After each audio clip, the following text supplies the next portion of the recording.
So let me ask you something real quick. Think about the people who are supposed to love you unconditionally.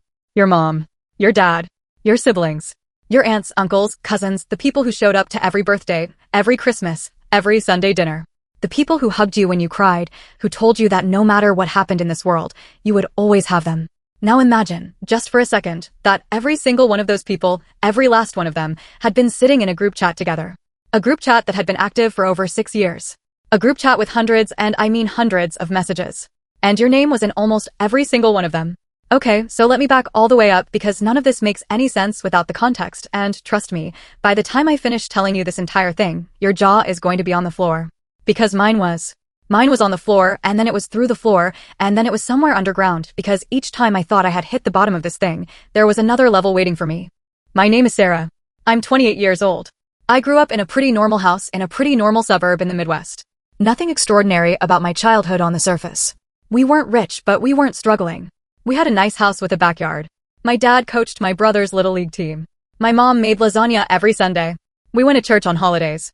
I got decent grades, had a solid group of friends, went to a state university, got a marketing degree, moved to a city about 2 hours from where I grew up, got a job at a mid-size agency, met Kevin at a work happy hour 3 years ago, and fell into this really comfortable, really warm routine of a life.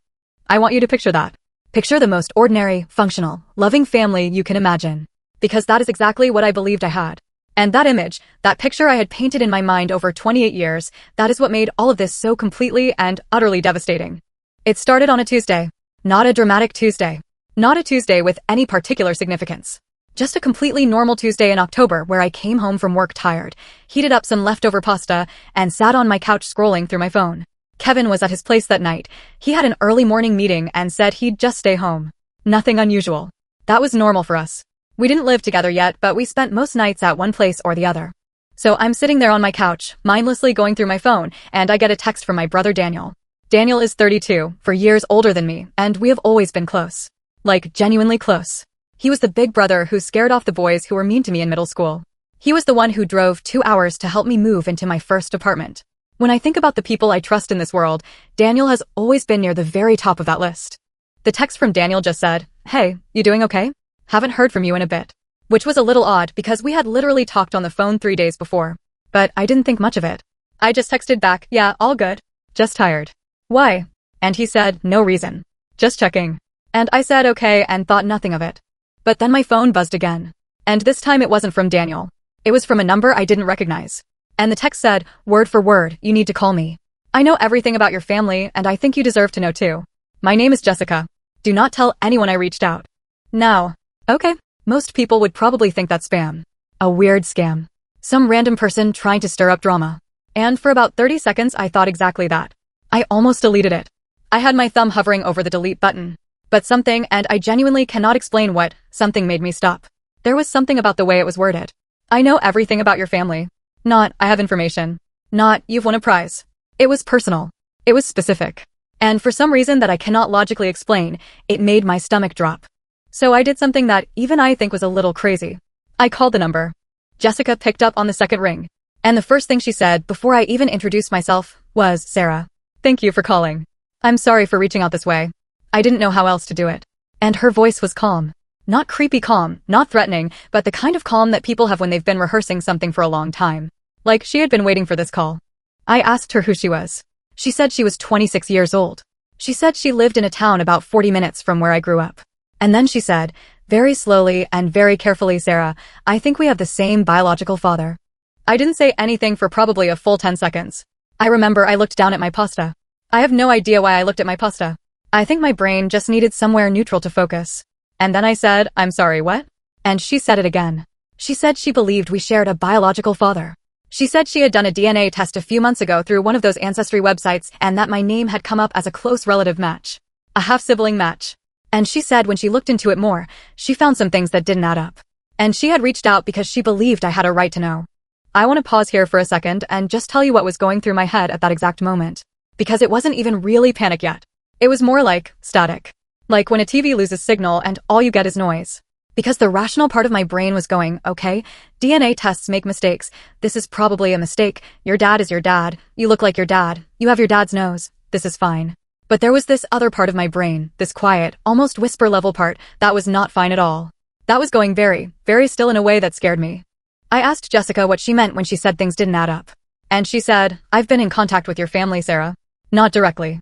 But I know some of them know about me. And I don't think they've told you. I asked her how she knew that.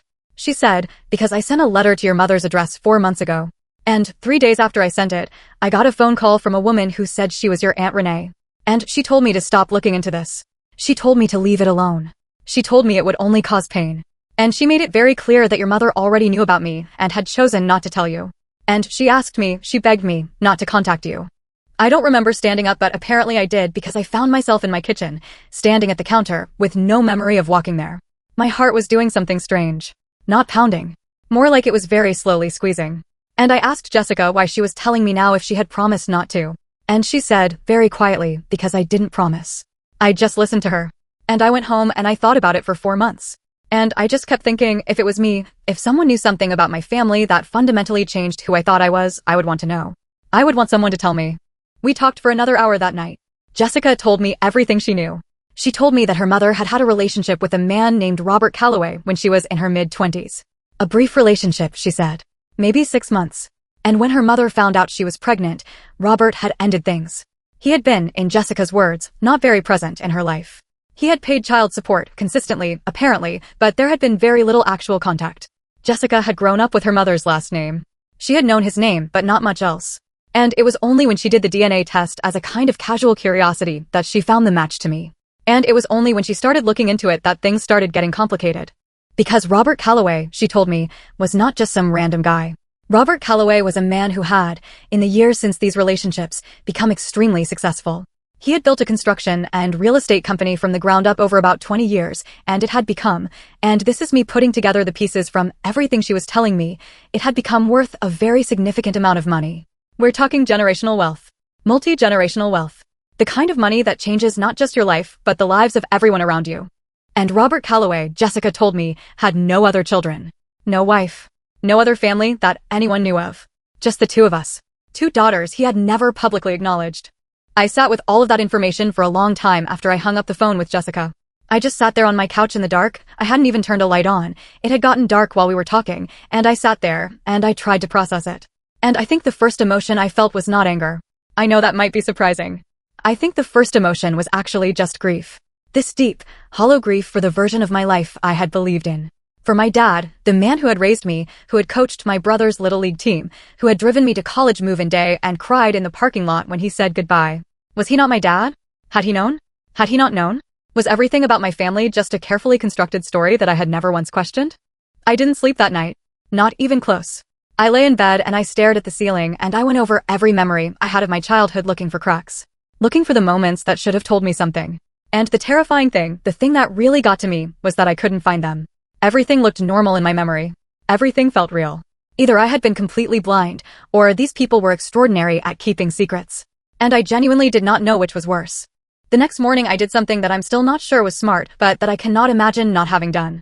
I went through my phone and I opened my dad's contact, my dad, the man who raised me, Thomas, that's his name, and I looked at his last few texts to me. Just normal stuff. A meme he'd sent me. A question about Thanksgiving plans. And I sat there looking at those messages and I just started crying. Because I didn't know how to talk to him. I didn't know what I was walking into. I didn't know if he knew. I didn't know if he'd always known and had chosen me anyway. I didn't know if he was complicit in hiding this, or if he was just as much in the dark as I supposedly was. What I decided to do, and again, I'm not saying this was the right call, I'm just telling you what I did, was investigate before I confronted anyone. Because I needed something concrete. Jessica's word was meaningful to me, but it wasn't proof that my family specifically knew and had specifically chosen to hide it. I needed to see that for myself. So that afternoon I drove home. 2 hours. I told my mom I was just feeling homesick and wanted to come for a visit. She sounded genuinely happy and said she'd make lasagna. And I sat in my car for those 2 hours and I listened to music and I tried to look normal inside my own head. Tried to seem like a person who was just coming home for a spontaneous visit and not a person whose entire identity was currently experiencing a kind of slow motion collapse. My parents' house looks exactly the same as it always has. Blue shutters. The big oak tree in the front yard that my brother and I used to climb. The little ceramic frog my mom keeps by the front door that she's had for as long as I can remember. I pulled into the driveway and I sat there for a minute just looking at it. And I felt this wave of something, I don't even know how to name it exactly, something like homesickness for a home I was currently sitting in front of. Like I was already grieving something I hadn't even fully lost yet. My mom came to the door before I even got out of the car. She had her reading glasses pushed up on her head the way she always does, and she was already smiling, and she said, "There she is." In that voice she has, that warm, easy voice, and she hugged me at the door, and she smelled like she always smells. Like whatever lotion she's been using for 30 years that I could identify blindfolded, and I hugged her back, and I genuinely tried, to find something in that hug that felt dishonest. And I couldn't. That's what made it so hard. My dad was in the backyard when I came in. He came inside when he heard my voice, and he hugged me the way he always does, this big bear hug where he kind of lifts me a little even though I'm almost 30, and he said, "What are you doing here, kiddo?" And I said I just missed them. And he smiled this big, warm, completely unguarded smile, and he said, "Well, we missed you too." We had dinner. Lasagna. My parents' kitchen. Normal conversation about my job, about Kevin, about whether Daniel was coming for Thanksgiving. My mom asked if Kevin had proposed yet. She asks this approximately every 3 months, and I laughed and said not yet, and she made a face, and my dad told her to let it be. Completely, perfectly, heartbreakingly normal. After dinner, I helped my mom clean up, and my dad went to watch television in the other room. And I stood at the kitchen sink doing dishes next to my mom, and I thought about all the ways I could start the conversation, and none of them felt right, and then I just didn't say anything. I decided I would wait. I would look for evidence first. I would not confront them on emotion alone. I stayed the night. And at around 2 in the morning, when the house was completely quiet, I got up and I did something I have never done before in my life. I went in my mom's home office. She's a bookkeeper, works from home, has a small room with a desk and filing cabinets, and I went through her things. I want to be really honest about this, because I know how it sounds. I know going through someone's personal things without permission is a violation. I know that. But I also need you to understand where I was mentally at that point. I was a person who had been told, by a stranger, that her entire family had been lying to her for potentially her entire life. And I needed to know if it was true. I needed to know if I was being paranoid or if my paranoia was completely warranted. And I think most people, if they're honest with themselves, would have done the same thing. The office was dark and I used my phone's flashlight, and I went through the filing cabinet first. Mostly boring stuff. Tax documents. Old utility bills. Folders neatly labeled in my mom's handwriting. And then, near the back of the bottom drawer, behind a hanging folder labeled miscellaneous, I found an envelope. A regular white envelope, unsealed. And inside was a single piece of paper. It was a letter. Handwritten. 3 paragraphs. And the signature at the bottom said, Robert. My hands were shaking so badly that I could barely read it. I had to sit down on the floor right there in the dark office and hold my phone flashlight up to the paper with both hands to make the words stay still. And I read it. I read it 3 times. And by the time I finished reading it the 3rd time, I had tears running down my face that I wasn't even aware of until one of them dropped onto the paper, and I had to pull it back so it wouldn't smear the ink. The letter was dated about 14 years ago. I would have been 14. And it was from a man, the man, I was now almost certain, who said, in very clear and very deliberate language, that he had recently become aware that he might have a daughter. That he had no intention of disrupting anyone's life. That he had engaged a lawyer to handle things privately. That he understood that my mother was in a committed marriage and that he respected that completely. That he only wanted to ensure that, and this is the part that stopped my heart, that his daughter would be taken care of in the event of his death. That he had made arrangements. That he hoped my mother would eventually find the right time to tell Sarah the truth. And that he was sorry for any pain this caused. I put the letter back exactly where I found it. I went back to the guest room, my old room, painted a different color now, but still with the same window that looks out over the backyard, and I lay down and I stared at the ceiling. And I thought, she has known since I was 14. At the very least. She has known for 14 years. I drove home the next morning. Told my parents I had an early work thing. My mom packed me leftovers. My dad stood in the driveway and waved until I turned the corner. And I drove for maybe 10 minutes before I had to pull over on the side of the road because I was crying too hard to drive safely. I sat on the shoulder of the highway with my hazards on for about 20 minutes, just completely falling apart. And then I pulled myself back together, took a breath, and drove the rest of the way home. When I got back, I texted Kevin. Told him I needed to see him. He said he was free that night. I said okay. And then I sat at my kitchen table and I opened my laptop and I Googled Robert Calloway. And that is when this entire story went from devastating to something I genuinely did not have words for. Robert Calloway was not just successful. He was the founder and CEO of Calloway Development Group, which was, and I'm reading from a Forbes article I found from a few years ago, one of the largest privately held real estate development companies in the entire region. The article estimated his personal net worth at somewhere between $40 and $60 million. He was 61 years old. He had never married. He was described in the article as intensely private. There were very few photos of him online. But I found one. A photo from a charity gala about 3 years ago. And I clicked on it and I sat there staring at it for a very long time. Because I have his eyes. I have his exact eyes. And I have his jaw. And something about the way he was standing in that photo, this slightly self-contained, slightly guarded way of standing with his weight on one foot, I do that. I have done that my entire life. My mom used to tease me about it. Stand up straight, Sarah, you look like you're waiting for a bus. I do that thing. And so did he. I looked for information about his health. I don't even know why I thought to do that. Maybe because the letter had mentioned in the event of his death and something about that phrase had lodged itself in the back of my brain. And I found something. A local news brief from about 8 months ago. A small article about a charity fundraiser that he had stepped back from. And in the article it mentioned, almost in passing, that he had been dealing with a health matter and had reduced his public commitments. That was all it said. But it was enough to send something cold moving through me. That evening Kevin came over. And I want to tell you about Kevin because you need to understand who Kevin is before I tell you what happened next. Kevin is, or was, I guess I have to say was now, Kevin was the kind of boyfriend that other people point to when they're describing what they want. Thoughtful. Consistent. He remembered the small things. He was close to his family. He made me feel genuinely, specifically loved in a way that I had never quite felt before. 3 years. 3 years of what I believed was complete honesty and complete trust. He came in, and he could tell immediately that something was wrong. He said, "Hey, what happened? Are you okay?" And I looked at him standing in my doorway and I thought, very carefully, about how I was going to handle this. Because I had spent the whole drive home thinking about it. I had thought about confronting him directly. I had thought about asking vague questions to see if he would lie. I had thought about not saying anything at all and just watching him. The next morning I called Jessica back. I told her what I'd found. The letter. Kevin's reaction. She was quiet for a moment and then she said, "Sarah, I need to tell you something else. Something I didn't tell you the first time we talked because I wasn't sure how much you could handle at once." And I said, "Tell me." She said, "Rachel, your best friend. I've been in contact with her." I said, "What?" She said, "Rachel reached out to me about 2 months after I sent the letter to your mom. She found me, I'm not entirely sure how, I think through the same Ancestry website. She reached out and she told me that she had known about the situation for a long time. That your family had told her about it when you were teenagers. She said they asked her to help look out for you. She said she had agreed because she loved you and she thought she was protecting you. And she said she had regretted it ever since." I had to put the phone down for a moment. I just had to put it down and breathe. Because Rachel and I had been friends since 2nd grade. Rachel was at my high school graduation. Rachel was the first person I called when I got my college acceptance letter. Rachel was my emergency contact on my medical forms. Rachel had been, in every way that I had ever understood friendship, my person. And she had known. She had known for over a decade. When I picked the phone back up, Jessica said, "There's more."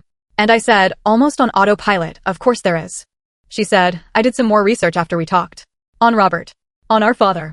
She said it so carefully, "Our father," like she was testing the weight of the words. "He's sick, Sarah.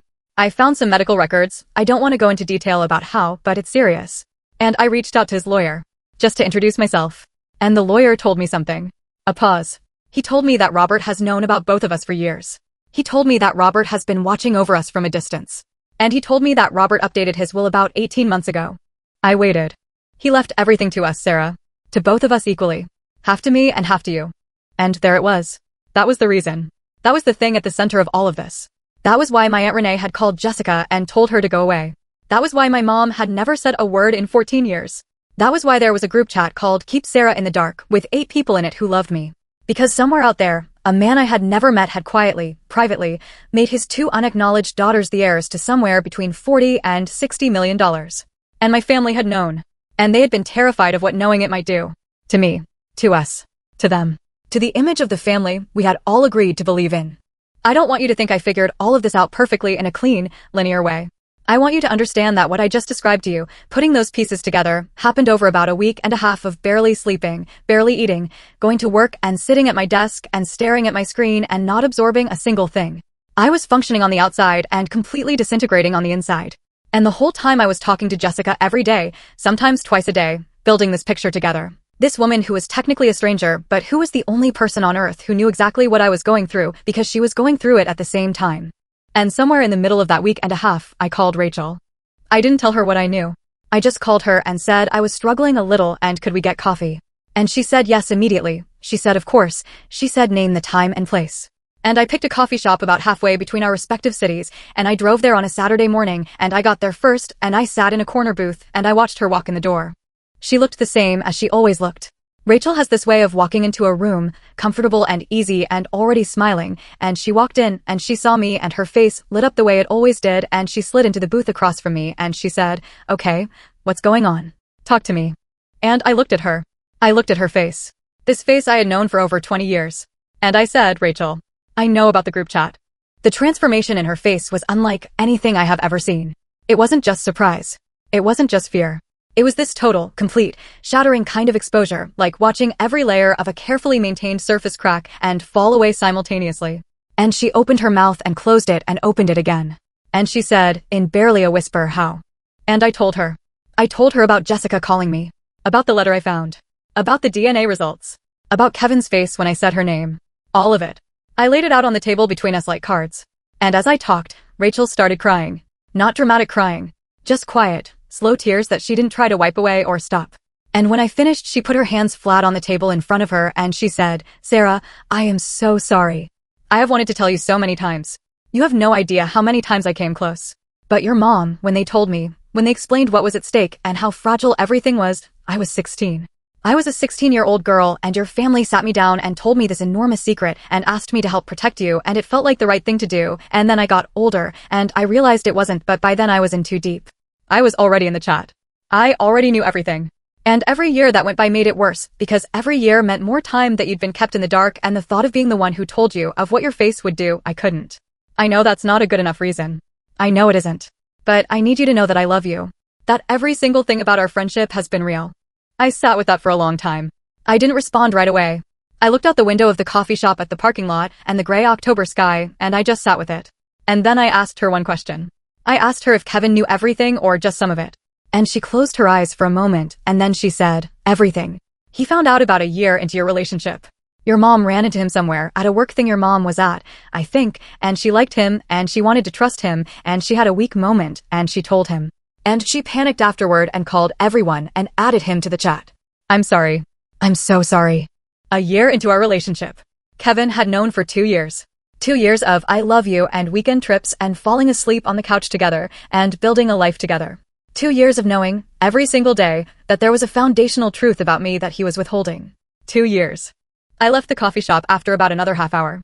Rachel kept saying my name as I put on my coat, kept saying she was sorry, kept asking if I was okay, and I kept saying yes, I'm fine, it's okay, and none of it was true.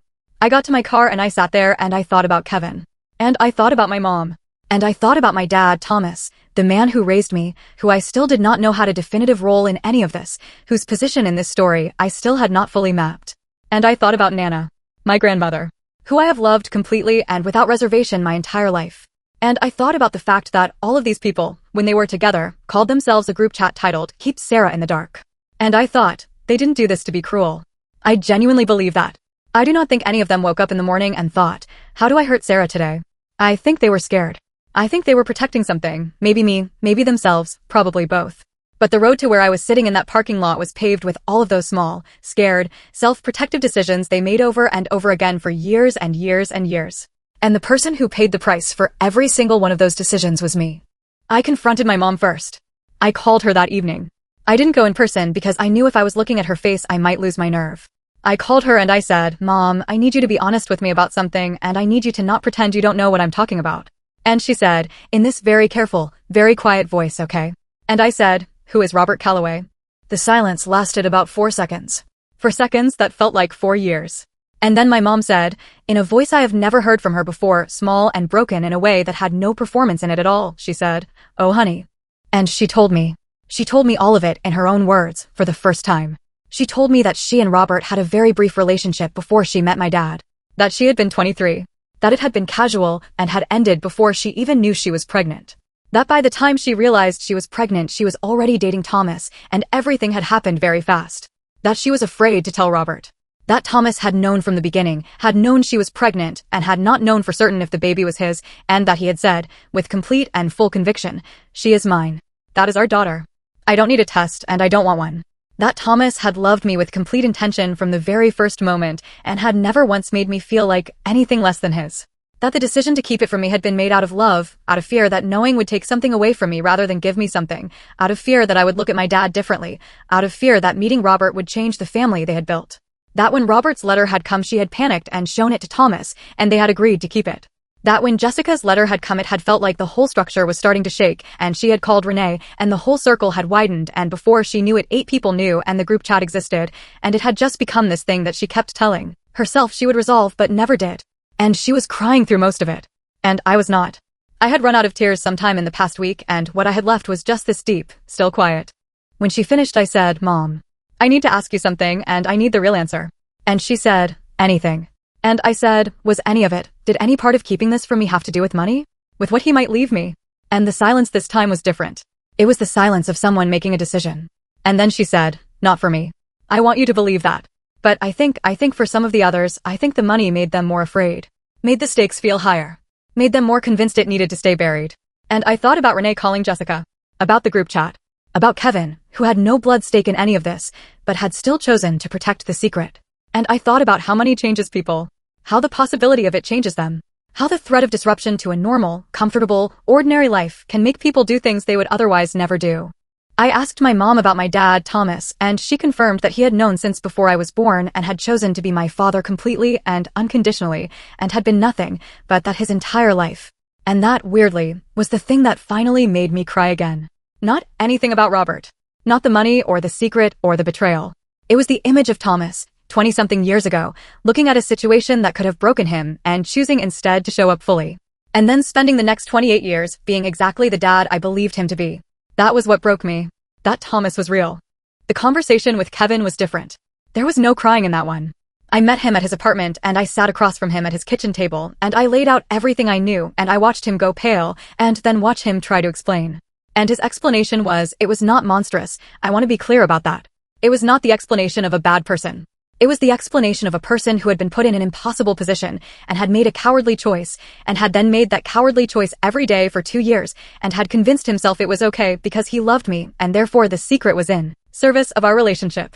He said your mom trusted me with something she'd never trusted anyone outside the family with. He said he thought about telling me every single day.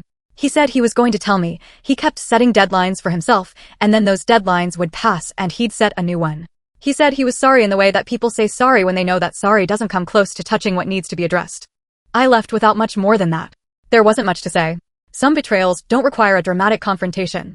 Sometimes the understanding arrives quietly, with complete finality, and there's nothing left to do but walk out the door. 2 weeks after all of this, Jessica called me and said that Robert's lawyer had reached out again. That Robert had been told, somehow, through the same network of cautious communication that had kept his distance from us our entire lives, that we had found each other. And that Robert wanted to know if we would be willing to meet him. I thought about that for a long time. I talked to Jessica about it for a long time. I talked to Thomas about it, my dad, my real dad, the one who had chosen me before I was even born, and he sat at the kitchen table with me and held my hand and said, "Whatever you decide, I am your father. That doesn't change. Go find out who you are, Sarah. You deserve to know." And I cried again. I seemed to have an endless supply after all. Jessica and I drove together to meet Robert Calloway on a Wednesday morning in November. He was living in a smaller house than I expected, not the mansion of someone worth $60 million, just a nice house in a quiet neighborhood outside the city. His housekeeper let us in.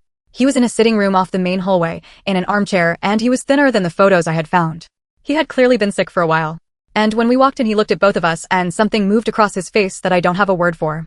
Like a man seeing something he had stopped letting himself hope for. He didn't try to pretend. He didn't try to make it smaller than it was or explain himself in a way that was designed to make him look good. He just said, "I made choices when I was young that I thought were protecting people and that I know now were protecting myself. And I have had to live with those choices. And I'm grateful more than I know how to say that you're both here." We stayed for about 3 hours. We talked. We asked questions. He answered them honestly, or as honestly as a man can be when he's simultaneously confessing and meeting his adult daughters for the first time. He was not warm in the easy way that Thomas was warm. He was careful and measured and a little formal, and I could see, in the lines of his face, in the way he sat, things that I recognized from myself. And that recognition, seeing yourself in a stranger's face, is one of the strangest experiences I have ever had. He died 14 weeks later, in January. Quietly, in that same house, with a hospice nurse present and, I was told, with photos of Jessica and me on the table beside him that the lawyer had printed and brought to him after our visit. I am still figuring out what I am inheriting. Not just financially, though yes, that is a conversation that is currently happening with lawyers and that I am still largely in shock about, but in every other sense. I am inheriting a story. I am inheriting a history that was kept from me. I am inheriting a half-sister who is, as it turns out, one of the most remarkable people I have ever met. I am inheriting a complicated relationship with a family I love and am furious with simultaneously. I am in therapy.